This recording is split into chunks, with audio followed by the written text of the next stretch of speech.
I said, "Kneel. Now." The command left Officer Kyle Harlan's mouth a single second before he pulled the trigger and fired a round straight into Dr. Marcus Johnson's chest. That one shot would end Marcus's life, destroy Harlan's career, expose years of buried corruption, and tear open the city that once trusted him. The impact drove Marcus backward with a sharp, violent jolt, his uniform trembling under the force, his breath catching as pain cut through him.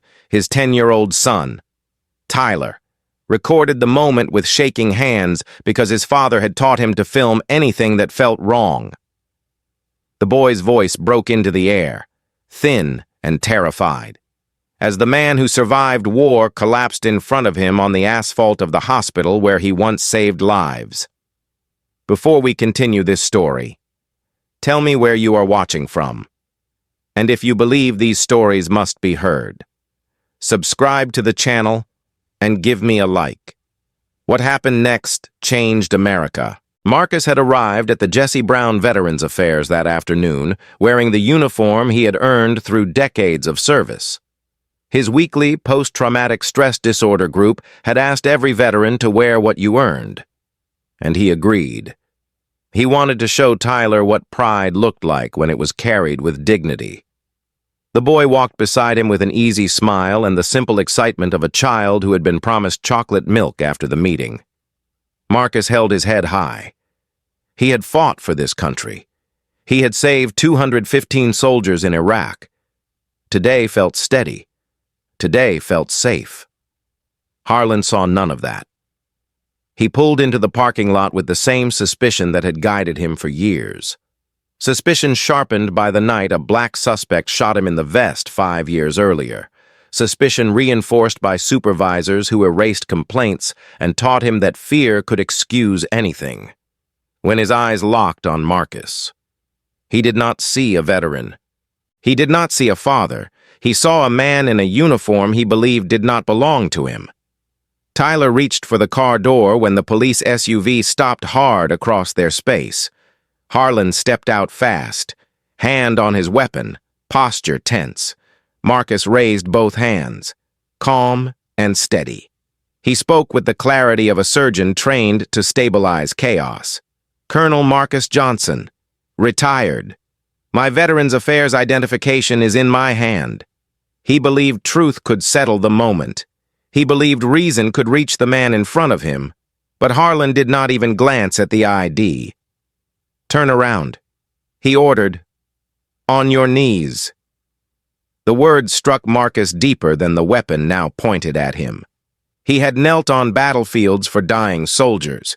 He had knelt for friends whose hands he held until their last breath, but he would not kneel in front of his son, not for suspicion, not for prejudice, not for a man who would not even look at him. Tyler lifted his phone with trembling fingers. Marcus had taught him to record every moment that felt unsafe. It was a lesson born of hard experience.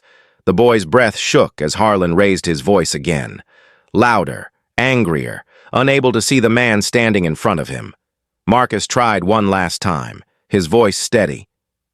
"Officer, my son is here. Let me explain." Harlan did not listen. His hand tightened. His fear twisted into force, and the single decision that would erase his life's work unfolded in a flash. The gun rose. The trigger moved. The bullet found its mark. Marcus staggered, his body folded in pain, his hands twitched toward the wound, instinct fighting to save what could not be saved. Tyler screamed his name. The phone shook violently as tears fell onto the screen. Marcus tried to breathe through the pain. His eyes searched for his son with a tenderness that cut deeper than the wound itself. He opened his mouth, but the air escaped with a broken gasp. At that moment, Sarah Thompson ran toward them from the ambulance bay. She had served as a combat medic in Iraq. She recognized Marcus instantly. He was the man who held her femoral artery closed with his bare hands for 45 minutes outside Ramadi. The man who refused to let her die in the dust of a distant war. She dropped to her knees and pressed her hands against his wound, fighting for him as he once fought for her. She looked up at Harlan with a controlled fury. "You shot a colonel," she said. "You shot a father." Her voice carried a weight Harlan could not ignore. Tyler leaned into her, sobbing, his small body shaking. Sarah pulled him close, shielding his face from the blood pooling beneath his father. Marcus struggled for breath, every inhale a deeper cut. But even in those final seconds, his eyes held steady on his son. He lifted his hand, barely, as if trying to offer comfort. Sarah took his hand and held it firmly. She whispered, "You are not alone." The Veterans Affairs staff rushed toward them. Many knew Marcus. Many had seen him counsel younger veterans, guide them through fear, remind them that life still had purpose. They gathered around him with urgency and grief. But the wound was too deep. The bullet had found a place beyond repair. Marcus's breaths came shorter. His strength faded, yet his gaze remained fixed on Tyler. With his final breath, he tried to speak. The words barely formed, but they carried the weight of his life. "Take care of him." Sarah nodded through tears. Tyler cried into her shoulder, and the silence after his final breath felt heavier than anything the city had ever known. The boy lifted his father's dog tags with shaking hands. He held them to his chest. He whispered, "I will show them." "Dad." His voice broke, but the conviction held. The recording in his hand kept running. The truth was preserved. The world would see it. And every shield that once protected Officer Kyle Harlan began to crumble before the blood on Marcus's uniform even cooled. The first sirens approached. None of them could undo what had been done. None of them could erase the single shot that tore through a man, a family, a city, and eventually, a nation. Sarah Thompson uploaded the raw 42-second recording at 6:14 p.m., less than an hour after Marcus died in her arms. And she did it with a steady hand because the world needed to see what she saw. And the caption carried the weight of her debt to him. "This is Colonel Marcus Johnson. He saved my life in Iraq. Chicago just murdered him in a Veterans Affairs parking lot." The video spread at a speed no one could contain. Within 1 hour, it reached veterans groups, military families, post-traumatic stress disorder support pages, and newsrooms that recognized the uniform before they recognized the face. Within 3 hours, it crossed 1 million views. By midnight, it reached 28 million, becoming the fastest-spreading police shooting video since the dawn of social platforms. People watched a father fall. People watched a decorated surgeon plead with his eyes. People watched a 10-year-old boy hold a phone with trembling fingers, whispering, "Dad, please breathe." The city felt the shift as if a fault line had cracked beneath its feet, while the internet surged. Sarah remained with Tyler in a quiet corner of the Veterans Affairs, her hand on his shoulder, whispering steady reassurance, the same way Marcus held her hand in Iraq when she was losing consciousness. She told the boy, "Your father was a great man. The world will know it."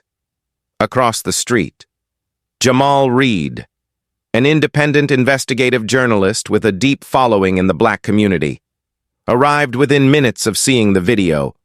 He stepped in front of the Veterans Affairs entrance and went live, voice calm but charged with the gravity of what he had witnessed on the screen.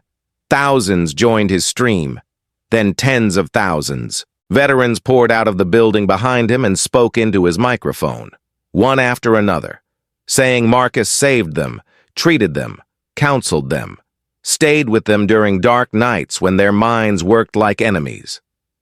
One man cried as he described how Marcus talked him out of suicide in a hospital hallway.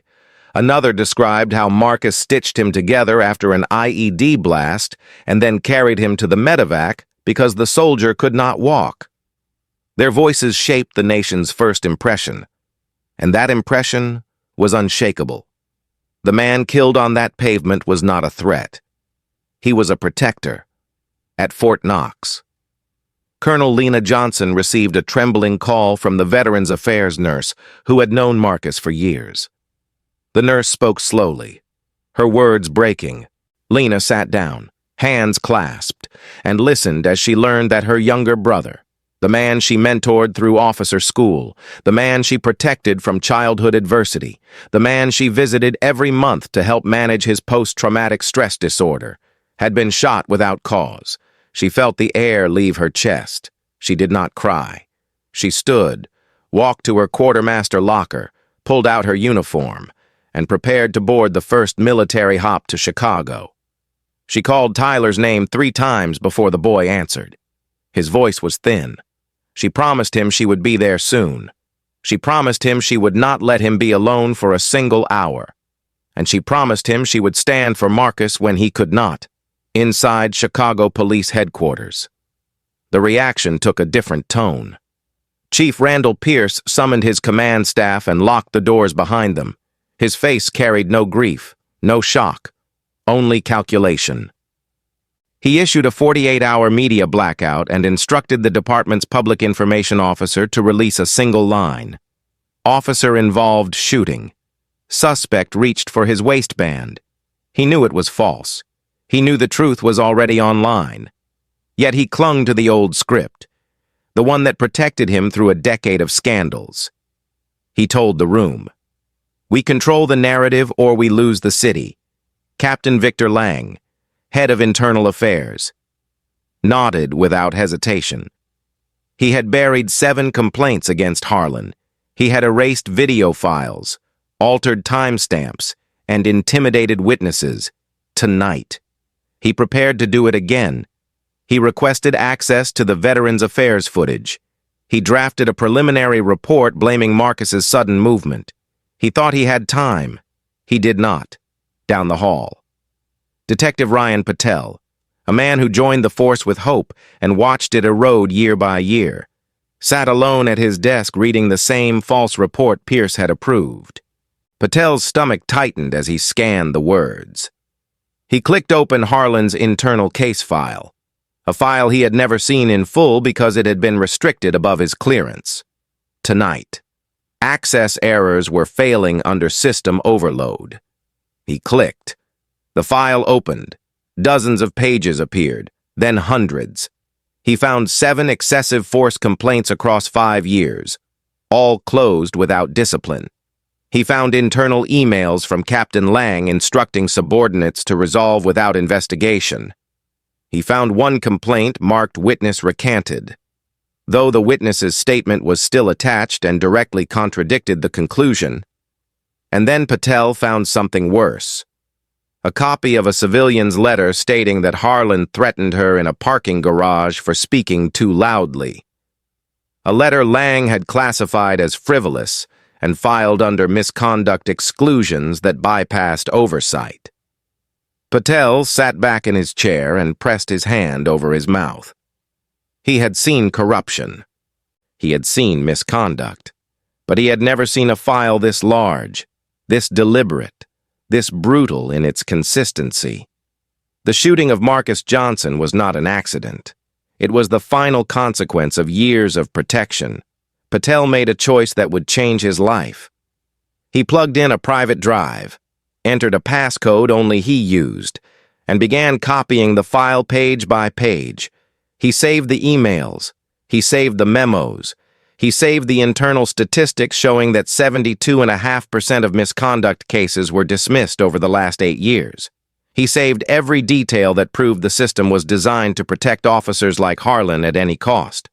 He copied until his screen reached the last document, a terse note from Chief Pierce himself instructing Lang to handle a complaint from a black teenager 2 summers earlier. The teen had said Harlan slammed him into a wall. The complaint disappeared the same day. Patel copied that too. When the drive finished, he unplugged it, slipped it into his pocket, and exhaled with the weight of a man who knew he had crossed a line that could never be uncrossed. He walked past Pierce's office without looking inside. He walked down the stairwell instead of the elevator. He stepped into the cold air with the knowledge that he had just become the department's most dangerous threat. Because he held the truth. Across the city. The video continued to spread. Churches live-streamed it during evening gatherings. Community leaders organized vigils within minutes. Veterans set their profile pictures to Marcus's uniform insignia, and thousands of strangers sent messages asking the same question. How could this happen to a man who served so faithfully? The answer did not arrive in words. It arrived on a flash drive in Patel's pocket. It arrived in Sarah's trembling upload. It arrived in Tyler's recording, where his small voice captured not only the sound of the shot, but the sound of a child losing the world he knew. The video could not be stopped, and the truth, now set loose, began its march toward the reckoning no one in the department could escape. By sunrise, the streets of Chicago moved with a force no leader could control, and the first protest formed on 63rd Street, where a group of veterans gathered in silent formation, each one standing shoulder to shoulder in dress uniforms, their medals catching the early light as if they were calling Marcus back into the world he had given everything to defend. And within minutes, teenagers, mothers, nurses, and retired soldiers joined them until the crowd stretched down the block in a wave of quiet grief. As the day progressed, silence broke into chants, and the chant came from Tyler's trembling words in the video. "My dad said real soldiers never kneel to fear." The phrase spread through Englewood and into the Loop with breathtaking speed. Thousands echoed it, then tens of thousands. By noon, Michigan Avenue pulsed with a river of people holding signs that read, "His uniform was his crime. Honor his service, and never kneel to fear." The city saw something it had not seen in generations. Veterans marching beside students, nurses beside bus drivers, ministers beside Marines, people who had nothing in common except the belief that a man who served this country deserved better than a bullet in a parking lot. News helicopters hovered overhead as the march moved north, absorbing the anger and sorrow of a city waking up to its own reflection. Detective Ryan Patel watched the protests from his apartment window with the flash drive held tightly in his hand. He knew the crowd did not yet understand the depth of what had been done to Marcus, or how thoroughly the system had failed him. He knew a bomb was about to detonate inside the department, and he was holding the fuse when he finally stepped outside. He walked with purpose toward a small newsroom run by independent journalist Jamal Reed. Jamal greeted him with the steady calm of a man who had interviewed grieving families for decades, and Patel placed the drive on the table between them with a soft, painful truth. "This is everything," he said. "If the world is going to fight for him, they deserve to know the whole story." Jamal opened the files slowly, and as the pages scrolled across the screen, he exhaled in disbelief. 7 complaints against Officer Harlan, everyone dismissed, everyone altered by Captain Victor Lang, and dozens of identical cases across the department, all pointing to the same conclusion. Gross misconduct had become standard procedure, not exception. Patel stood behind him, silent, as the truth filled the room like a heavy storm, unavoidable and suffocating. Jamal looked up and nodded once, not with excitement, but with the sober recognition that the city would never be the same. At noon, Jamal released the first leak, a summary of the 412 pages showing Harlan's undisclosed history of excessive force. The story exploded within seconds. The headline struck like a verdict. Officer who shot Colonel Johnson had 7 prior complaints erased by Internal Affairs. News outlets across the country carried the report within minutes. National anchors interrupted breaking news. Chicago citizens read the documents on their phones in real time as they marched. The protest grew even larger. Veterans raised their uniforms higher. Teenagers lifted their phones to show images of the concealed complaints. Anger transformed into resolve.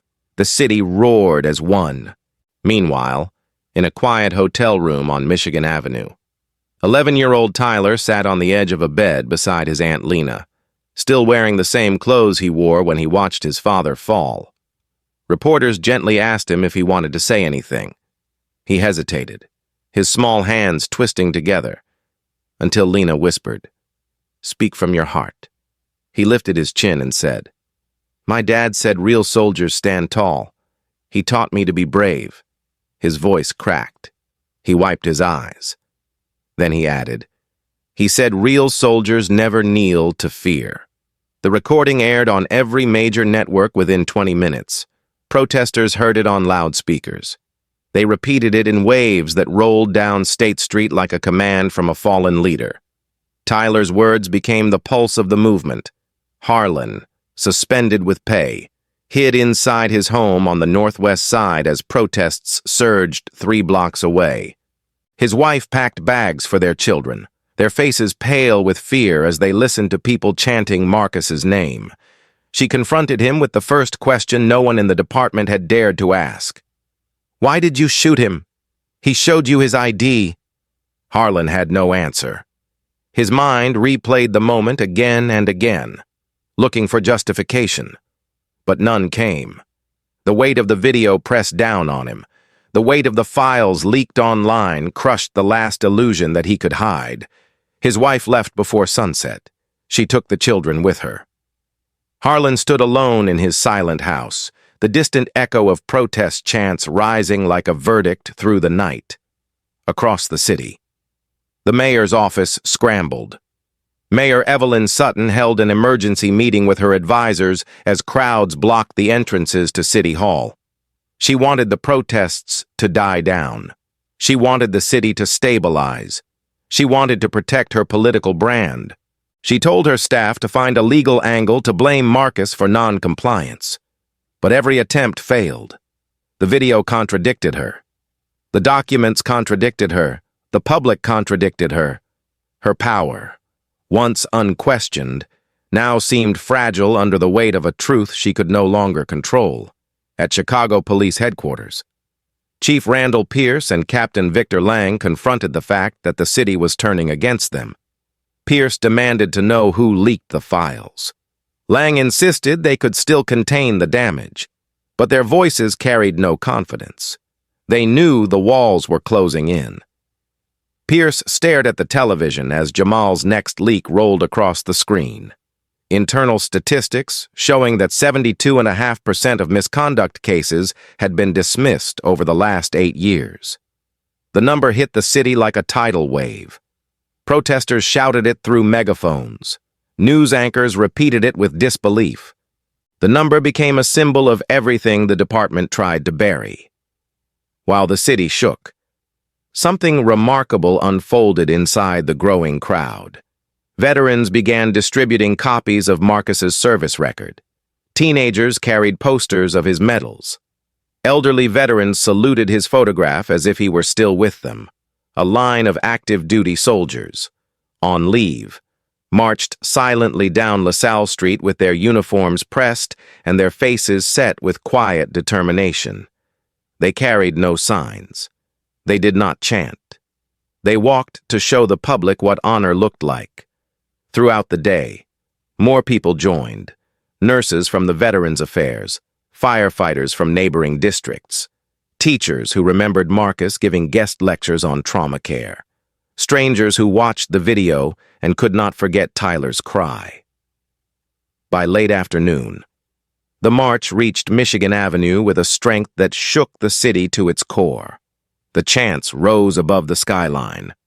The police barriers strained against the weight of the crowd, and everywhere, in every direction, the same truth echoed. A nation had witnessed the death of a man who embodied duty, sacrifice, and courage, and now the nation demanded justice.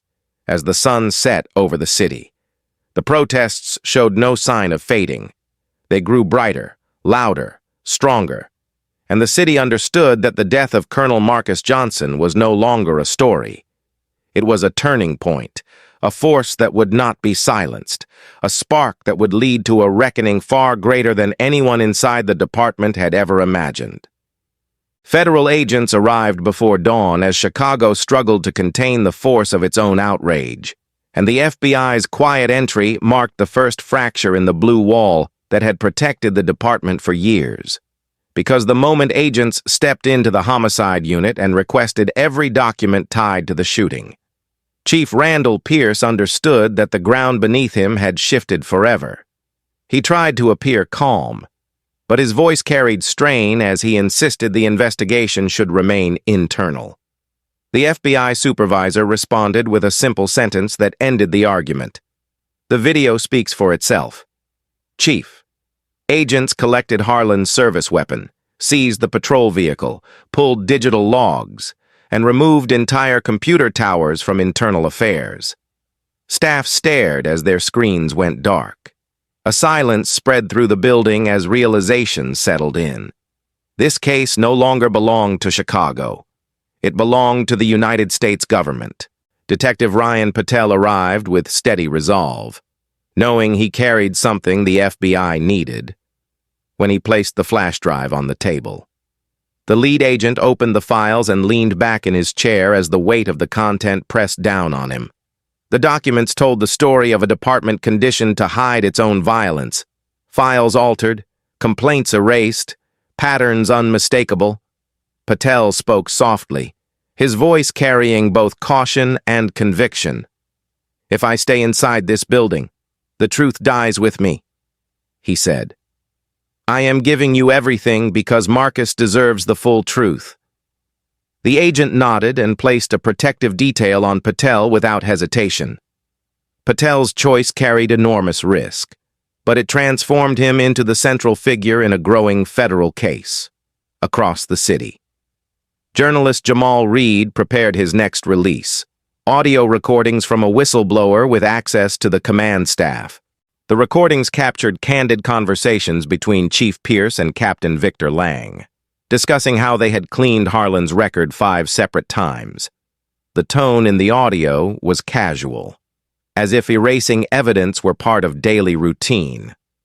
Jamal released the files at noon, and the reaction was immediate. Television anchors replayed the audio every hour. Legal analysts called it damning. Protesters held speakers above their heads and blasted the recordings into the crowds. The trust between the city and its police leadership cracked in a single day. At Fort Knox, news of the scandal reached General Victoria Hale, the 2-star general whose life Marcus saved in 2007 during a chaotic firefight that nearly ended her command. When she saw the video and recognized the man falling to the pavement, she felt something deep inside her break. She boarded a military transport to Chicago without waiting for clearance. Upon arrival, she walked straight into the Veterans Affairs and met Lena and Tyler in a private room set aside for grieving families. She embraced the boy with a tenderness rare for someone of her rank and said, "Your father saved my life. I am here to honor him." Tyler held onto her uniform sleeve with both hands. The gesture small but powerful. General Hale then stepped before the press with steady composure and declared, "I will not allow Colonel Marcus Johnson's death to be buried. A man who saves lives should not lose his own at the hands of those sworn to protect."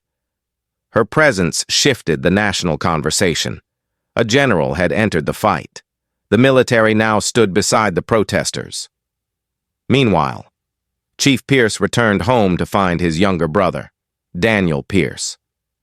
Waiting on the porch in a wheelchair, Daniel was a double amputee Marine who credited Marcus with saving his life 14 years earlier. Daniel had watched the video. He had listened to the leaks. And he had recognized the man who pulled him out of burning debris. Tears streaked down his face as he pounded on his brother's front door, shouting, "He saved me! He saved me! Randall, how could you protect the man who killed him?" Neighbors emerged from their homes as Daniel screamed until his strength gave out, and an officer, unfamiliar with the family, called it in as a disturbance. Pierce stood at the window with tears forming, knowing that even his own family had turned against him. Inside the department, fear spread like a quiet contagion. Officers spoke in hushed voices. Supervisors avoided eye contact. No one trusted anyone. Some feared exposure. Others feared retaliation. A few feared the truth itself. Lang tried to maintain control. insisting the situation could be contained if they held their ground. But when he entered his office and found 2 FBI agents waiting with a subpoena, his confidence wavered. They seized his files. They seized his hard drives. They seized his handwritten notes. Lang attempted to object, but the agent cut him off with a calm, firm voice. "Captain, this is a federal civil rights investigation. Your cooperation is mandatory." Lang sat down, his hands trembling. Throughout the day, the protests grew louder. Veterans marched with renewed purpose now that General Hale had spoken publicly. Teachers left classrooms early to join the crowds. Nurses from the Veterans Affairs walked down Michigan Avenue with posters showing Marcus's medals.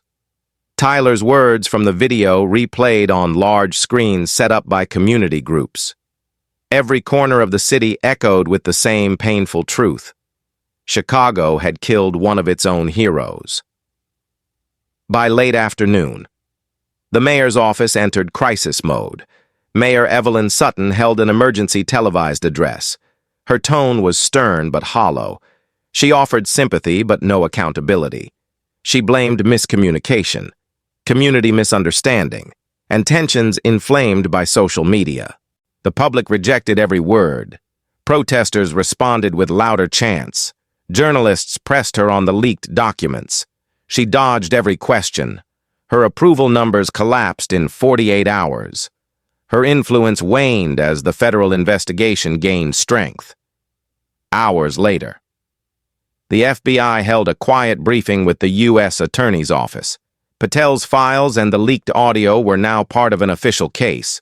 A federal prosecutor studied the evidence and said, "This is a pattern, not an accident.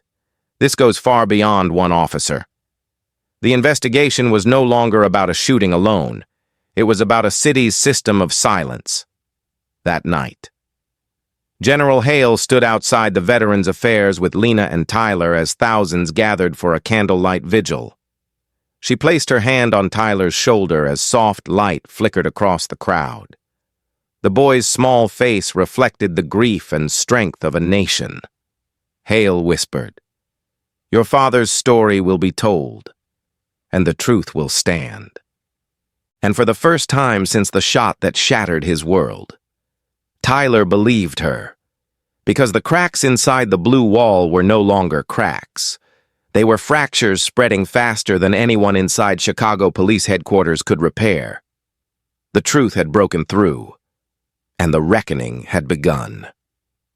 The Senate chamber fell into a charged silence as the emergency hearing opened. And Senator Elijah Grant, a Marine veteran who had commanded men through war, looked out over the packed room with a gravity that made every camera adjust its focus, because he understood that this was no longer a local tragedy, but a national reckoning brought to Washington by a 10-year-old boy with a recording that never should have existed. He began with a single, steady sentence. "Today, we seek the truth about the death of Colonel Marcus Anthony Johnson." The room bowed into stillness. Rows of veterans sat upright. Military families held hands. Reporters leaned forward. The air felt heavy with the weight of a nation watching itself in the mirror. Then the door to the chamber opened, and Tyler Johnson walked in. He wore a small dress blues blouse tailored to fit his frame, the same style his father once wore in Iraq. The fabric hung slightly loose on his shoulders, giving him the appearance of a child trying to carry a world far too heavy for his age in his hands. He held the folded American flag from Marcus's casket, the perfect triangle he refused to let go of, the flag he slept beside in the hotel room, the flag he now carried into the most powerful chamber in the country. Lena walked behind him, composed but pale, her hand steady on his back. General Victoria Hale followed, her uniform pristine, her posture rigid with grief. When Tyler reached the witness table, he carefully placed the flag before the microphone as if presenting evidence. Then he reached into his pocket and set Marcus's silver star beside it with slow, deliberate movement. The room inhaled. No one exhaled. Senator Grant leaned forward. "Tyler," he said softly, "you may speak when you are ready." The boy lifted his chin. His voice was quiet at first, but clear.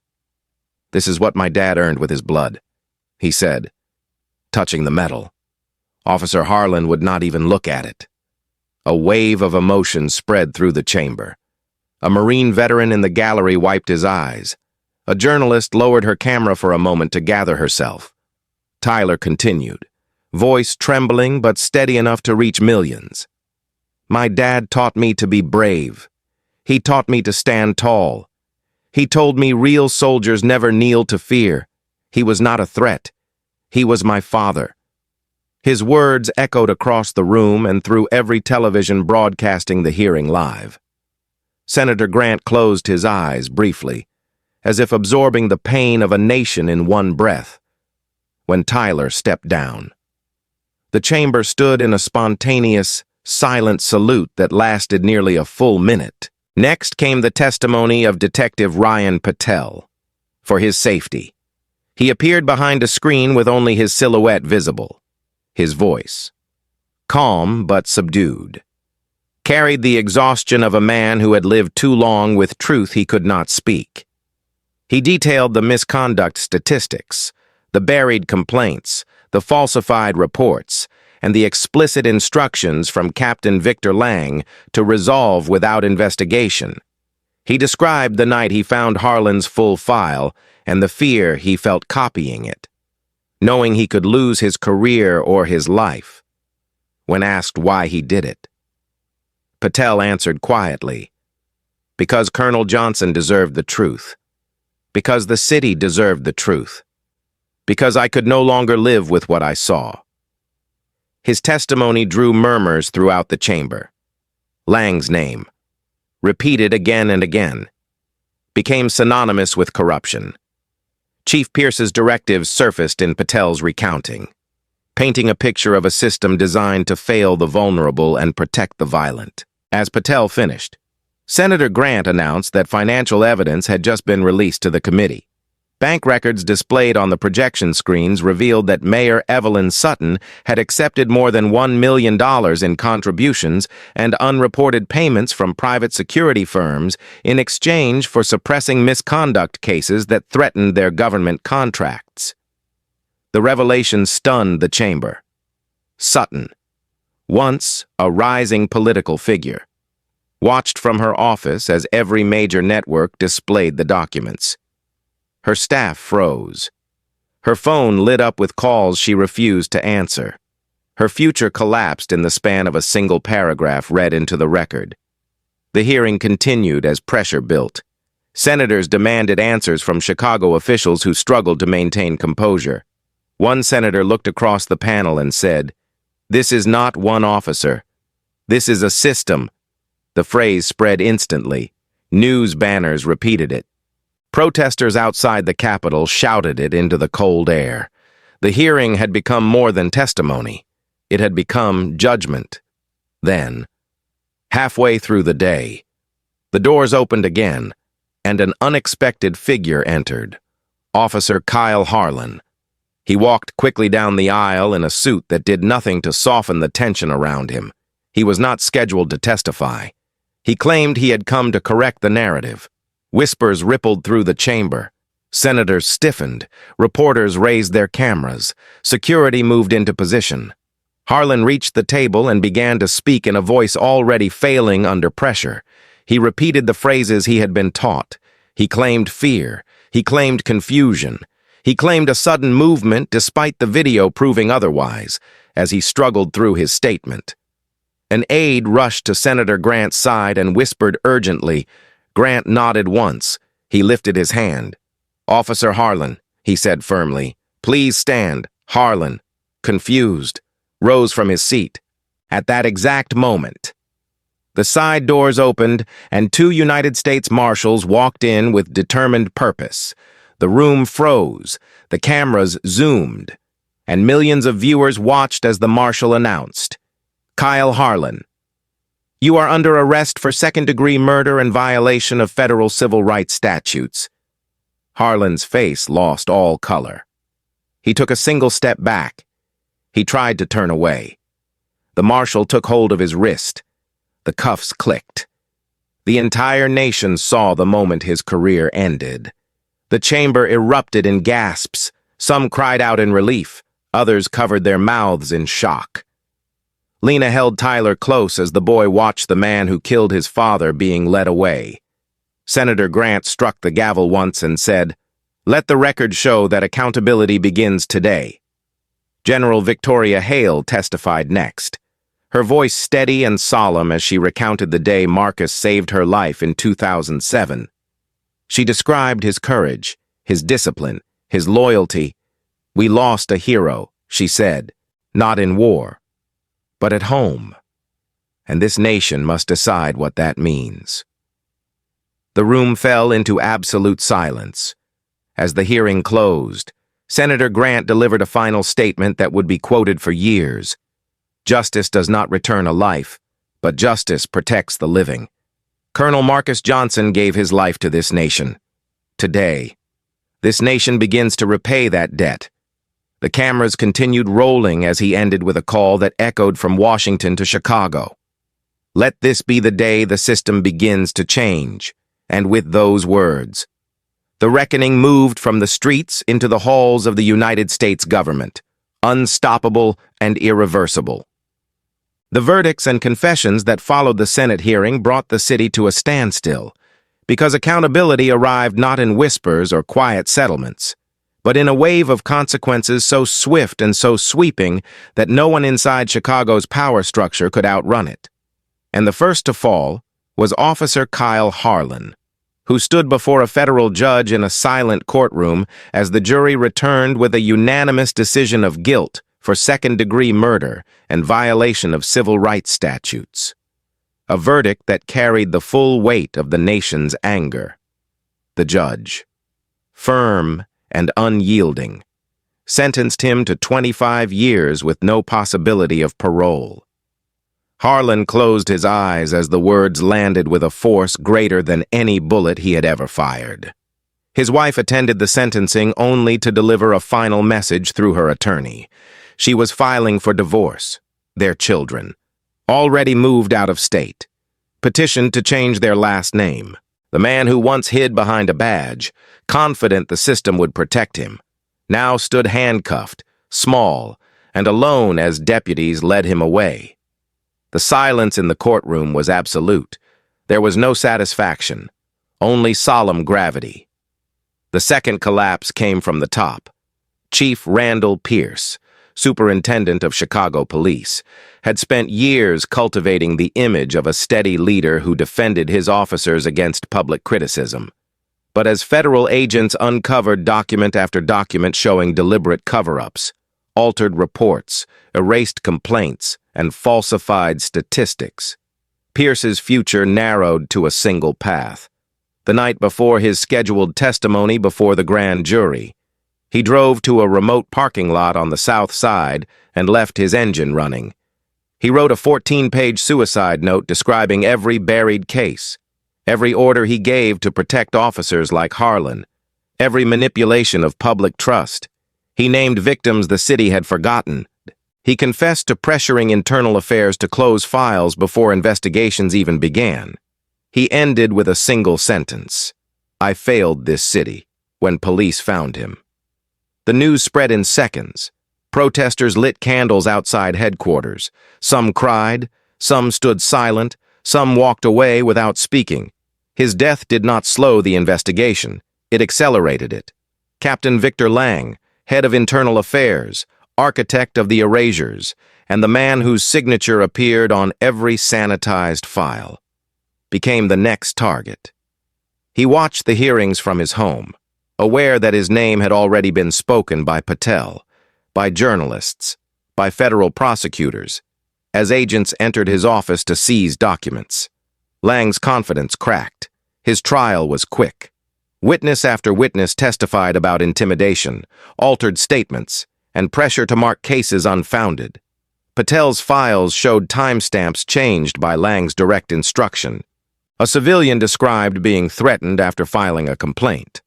A junior officer testified that Lang routinely ordered him to delete body cam footage before entering evidence. Lang attempted to defend himself, claiming he protected the department. But the courtroom saw through it. The judge sentenced him to 12 years in federal prison for falsifying public records and obstruction of justice. Lang's pension was revoked. His family cut ties. He left the courtroom surrounded by marshals, shoulders slumped, his reputation erased with the same speed he once used to erase complaints. The political fallout struck next. Mayor Evelyn Sutton, who had once enjoyed a polished national profile, now faced a crisis large enough to drown her entire career.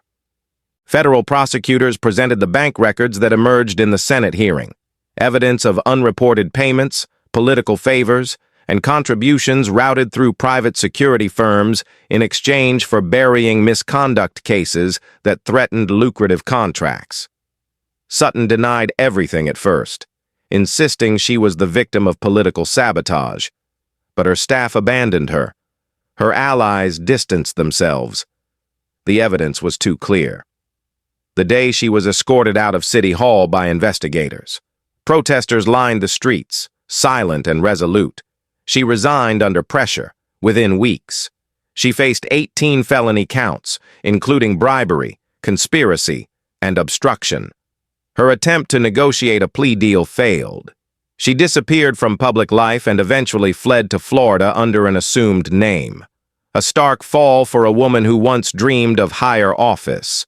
While the city watched these consequences unfold, the most unexpected act of responsibility came from the military. General Victoria Hale, who had spoken at the Senate hearing with the authority of a commander and the sorrow of a woman who owed her life to Marcus, stood before a live broadcast and announced her resignation.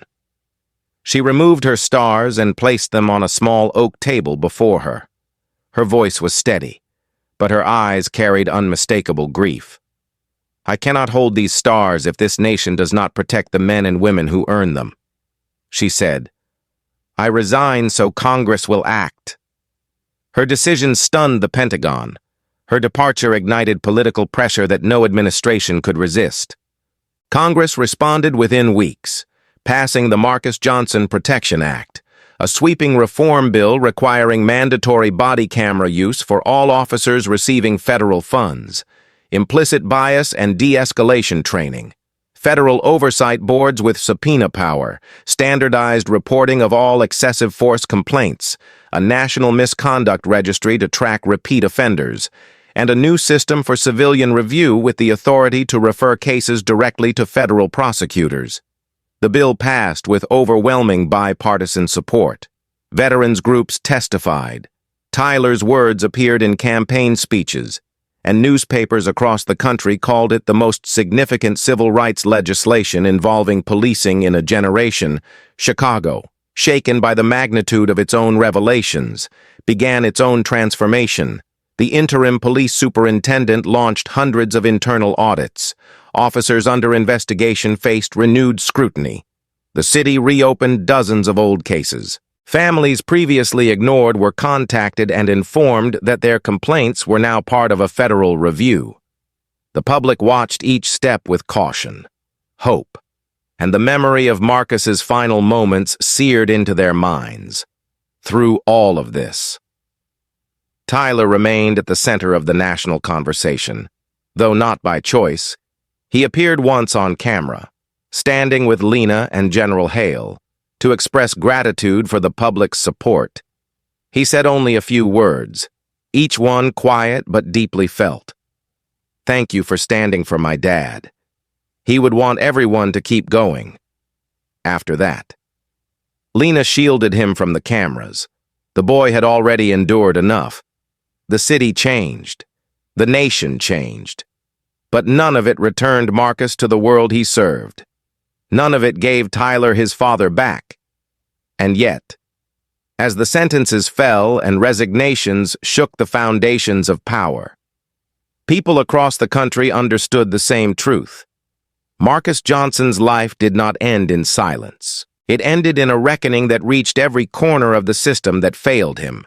and the reverberations of that reckoning were still spreading, preparing the final chapter that would transform grief into legacy and a child's heartbreak into a symbol that would endure for generations. 1 year after the shot that shattered a family and stirred a nation, the parade ground at the United States Military Academy Preparatory School stood filled with 4,000 cadets in perfect formation, each one standing tall in the crisp stillness of the morning as if the earth itself had been instructed to hold its breath. Because today they were gathering not for a promotion or a graduation, but for a remembrance that transcended rank, uniform, and time. At the center walkway, small footsteps approached with a quiet resolve that drew every eye. 11-year-old Tyler Johnson walked forward carrying the folded flag from his father's casket, the perfect triangle he would never unfold, the symbol he had held through nights of grief, terror, and unspoken hope. He held it to his chest with both hands, pressing it close as if the fabric itself steadied him. Lena walked beside him, her posture firm, her expression soft, a guardian who had carried him through every dark moment of the past year. When they reached the podium, Tyler climbed the small step placed there for him and set the triangular flag upon the stand. Stars outward, faces lifted skyward with the quiet dignity of a child who understood far too much. The grounds fell silent. The cadets, whose training demanded precision and discipline, did not move, their eyes fixed on the boy who lost his father to a bullet outside a Veterans Affairs hospital. The boy whose trembling voice had ignited the largest police reform movement in decades. The boy whose courage had reshaped national law. Tyler looked out at the sea of uniforms, each one mirroring the uniform his father once wore. He took a slow breath. His voice emerged soft, steady, and solemn.